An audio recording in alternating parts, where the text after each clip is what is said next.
Breaking news, the Trump administration put another 25% tariff on India. What this means for both the U.S. and India. I don't think that it's going to change any in the tourism.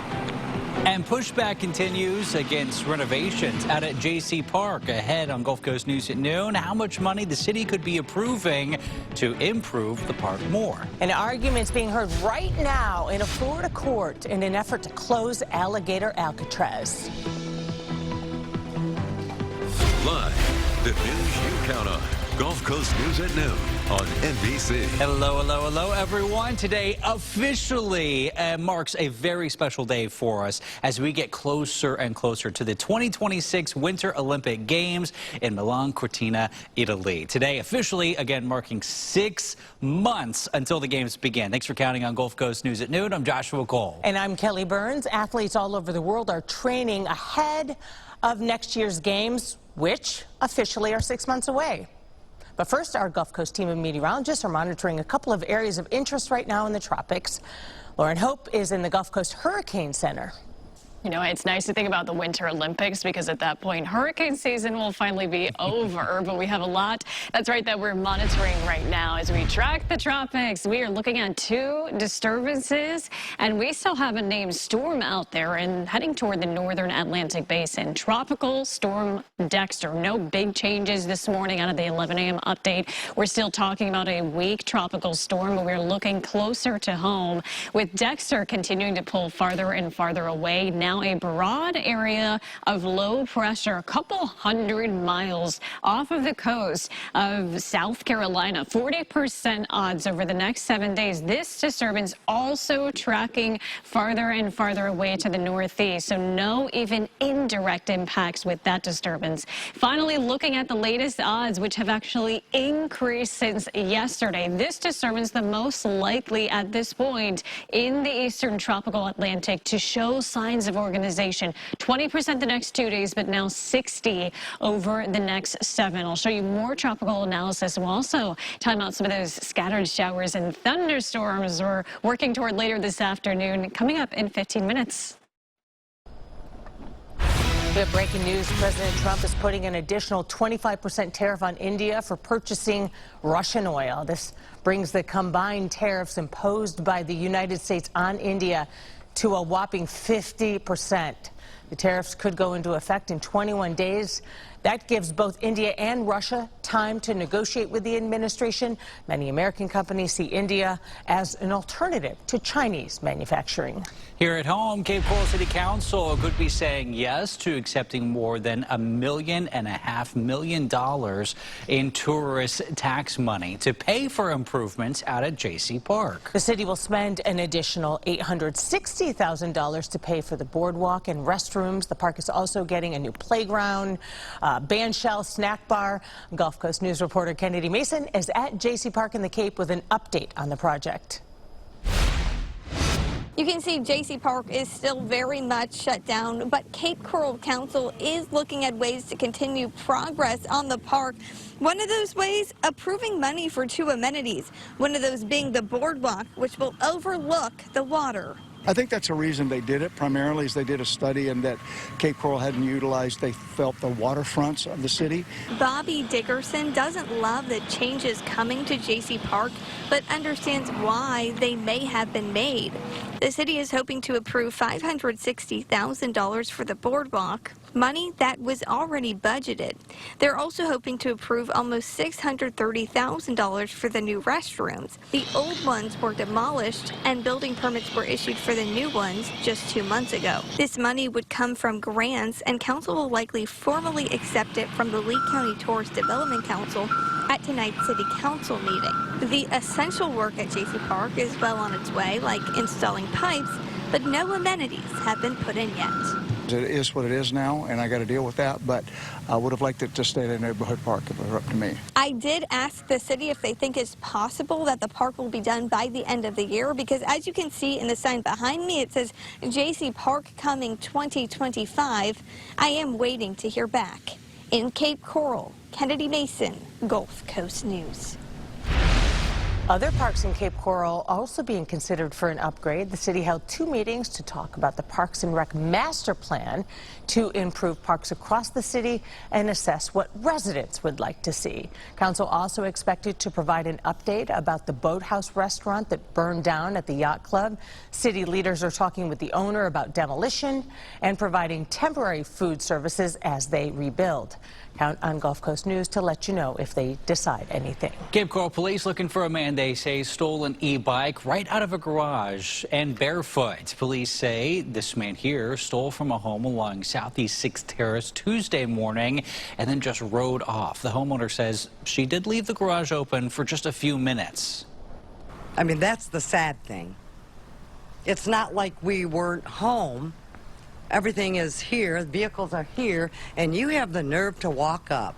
Are you that ignorant that you can't even see the camera?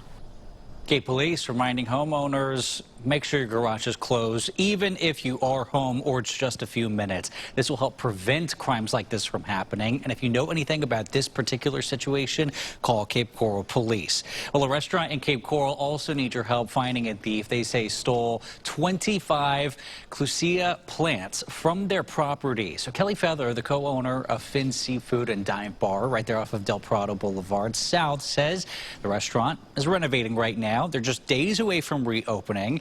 The stolen plants were being kept behind the restaurant and took about 2 years to grow. I'm not going to be an asshole and say you're a scumbag, but, you know, I'm 67. I worked my whole life to have this business, and it's not fair that you're taking from me. So find a way to make your own money.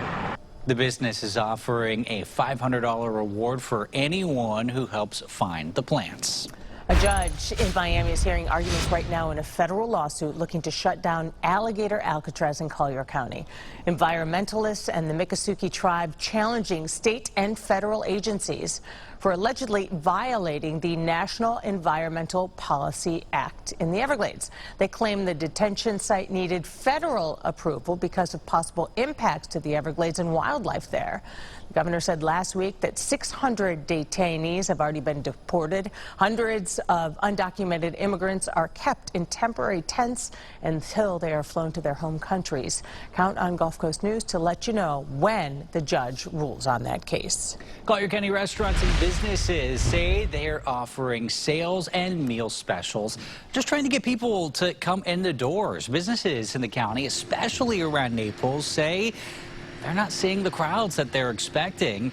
According to the latest Collier County tourism report, it dropped more than 5% in April compared to last year. And a big reason is fewer day trippers. 42% of visitors say they considered other places. We literally are into August now, and it's expected. It is what it is. Hot, muggy, that's Naples, but it still is happening.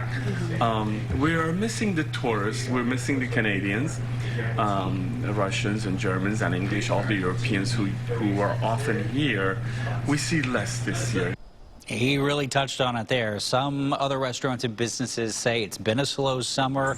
Some say, while it could be because of the heat, others say it's political. The Naples Beach Club Four Seasons Resort on Gulf Shore Boulevard is holding its second day of a hiring event. It's going till 6 at the Maddox along Bayshore Drive. They're filling a number of hospitality-related positions. You have to register. If you want some more information about a job at the new Four Seasons, you can go to the Gulf Coast News app. If you're hoping for some beaver nuggets today or maybe brisket, we'll learn more to see if Buc-ee's and its giant beaver mascot make its way to Charlotte County. So the county and Buc-ee's talking about possibly adding a new Buc-ee's there along Harborview Road near I-75 and the interchange. Commissioners talking Monday about progress in negotiations with the gas station chain. It includes possibly adding 2 new roundabouts to the entrance and exit of future 73,000 square foot convenience store. They'll also be looking at how busy the road gets to determine if other changes are needed here. And while some think the Buc-ee's is perfect, others are hesitant. I think ultimately when it's all said and done, they're going to find that some of those things that they had to drive all the way into Port Charlotte from Punta Gorda for. They're not going to have to do that anymore. The roundabout's going to confuse people. It's not going to help any, just make people go around in circles. Nothing set in stone just yet. We'll keep you updated with where talks stand. From your Cape Coral News team, a Dunkin' restaurant alongside Cape Elementary School is hosting a Fill the Bus Back to School supply drive. This is the store along Cape Coral Parkway East near Candia Street. The school bus will be there until 6 tonight. They're accepting donations ahead of the school year if anybody wants to bring pencils, pens, crayons, scissors, glue sticks, anything you can think of that kids might need as they go back to school. Again, the bus is there till 6. All right, you fishermen, today's the first day of commercial and recreational spiny lobster season. The season runs until March 31st next year. You do need a recreational saltwater fishing license and a spiny lobster permit. Divers can take up to a dozen lobsters a day. Now, the body of the lobster needs to be bigger than 3 inches. We have more information up on the Gulf Coast News app under News Links. We are officially 6 months out, as we mentioned, until the start of the Winter Olympics in Italy. At noon, we're going to show you some of the incredible, gorgeous Olympic venues. And it would be the culmination of all the work that we put in. As the competition ramps up for the Winter Games, we're introducing you to some of the ice dancer Olympic hopefuls who could be in the next competition next. And the tropics are ramping up. I'm closely monitoring Tropical Storm Dexter. I'll show you the latest odds we see another named storm.